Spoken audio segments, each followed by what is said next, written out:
ഇപ്പോൾ ഇവിടെ ആവേശപൂർവ്വം ഇൻവെസ്റ്റ് ചെയ്യാൻ പ്രവാസികൾ അവിടെ ഒരുപാട് കാലം ചോര നീരാക്കി അത്യധ്വാനം ചെയ്തുണ്ടാക്കിയെടുത്ത വിലപ്പെട്ട അവരുടെ പണം സമ്പാദ്യം മൊത്തമായിരിക്കും. അതുപോലെ തന്നെ ഇവിടെ പല ജോലിയിലും പ്രൊഫഷനിലും ഒക്കെ ഉള്ള ആളുകൾ സ്വരുക്കൂട്ടി വെച്ച സേവ് ചെയ്ത കുറേ പണം അവർക്കും എങ്ങനെയെങ്കിലും കൂടുതൽ പച്ച പിടിക്കാൻ എന്നുള്ള ആഗ്രഹത്തിൽ ഇൻവെസ്റ്റ് ചെയ്യാൻ, നിക്ഷേപിക്കാൻ ആഗ്രഹം ഉണ്ടാവും. അതുപോലെ തന്നെ ഇവിടെ നമ്മുടെ കെട്ടുതാലിയും പൊന്നും മിന്നും അതുപോലെ തന്നെ ചിലപ്പോൾ കടപ്പാടം പോലും പണയം വെച്ചോ വിറ്റോ ഇൻവെസ്റ്റ് ചെയ്ത് ഒരു വലിയ നിലയിലേക്ക് ഉയരണം എന്ന് ആഗ്രഹിക്കുന്ന ആളുകൾ, ഇവരൊക്കെ ഇൻവെസ്റ്റ് ചെയ്യുമ്പോൾ വളരെ ശ്രദ്ധിക്കേണ്ടത് നമ്മൾക്ക് എന്തെങ്കിലും അറിവുള്ള മേഖലയിലാണോ ഇത്, ഒന്ന്.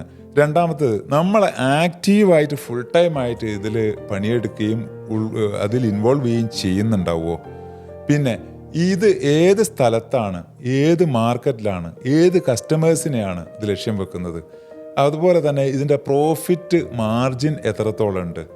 അതുപോലെ ഈ ഫീൽഡിൽ അനുഭവിച്ച നല്ല എക്സ്പേർട്ടായിട്ടുള്ള ആളുകളുമായിട്ട് നമ്മൾ ഒരുപാട് കാര്യങ്ങൾ ചർച്ച ചെയ്തിട്ടുണ്ടോ എന്നിത്യാദി കുറേ കാര്യങ്ങൾ മനസ്സിലാക്കി പഠിച്ച് വളരെ വ്യക്തതയും സൂക്ഷ്മതയും ഗൗരവവും വരുത്തിയ ശേഷം മാത്രമേ ഇത്തരം ആളുകൾ ഇൻവെസ്റ്റ് ചെയ്യാവൂ എന്നാണ് നമുക്ക് പറയാനുള്ളത്.